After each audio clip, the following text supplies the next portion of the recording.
அப்படி இறைவனை கண்டவர்களாக விளங்கக்கூடிய நால்வர் பெருமக்கள் என்ன சொல்லியிருக்காங்கன்னா, எவரேனும் விளையாடத்திட்ட திருநீரும் சாதனமும் கண்டால் உள்கி உவராதே அவரவரை கண்டபோதே புகழ்ந்தடிமை திறம் நினைந்து இவர் தேவர் அவர் தேவர் என்று இரண்டு ஆட்டாது ஈசன் திறமே பேணி தவறாதே தொழும் அடியார் நெஞ்சினுள் கன்றாப்பும் நடுதறியை காணலாமே என்று கூறுவதற்கிறாங்க. அந்த அளவுக்கு ருத்ராஜம் நமக்கு ரொம்ப முக்கியம். விபூதி ரொம்ப முக்கியம். விபூதி விபூதி சிவபெருமானுடைய திருமேனியாக விளங்குவது. ருத்ராஜம் சிவபெருமானுடைய கண்களாக போற்றப்படுவது. தேவர்கள்லாம் ரொம்ப துன்பம் அடைஞ்சாங்க.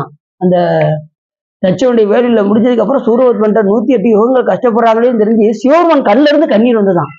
தேவர்கள் இப்படி துன்பப்படுறாங்களேன்னு அப்படி கண்ணுல இருந்து வந்ததுதான் நமக்கு. அச்சம்னா கண்ணு அர்த்தம். ருத்ராட்சம் அப்படின்னா ருத்ரருடைய கண்ணில் இருந்து வந்ததுனால ருத்ராட்சம் நமக்கு பேராக ஆகி. இதுக்கு முன்னாடி ருத்ராட்சம்னா என்னன்னு தெரியாதுன்னா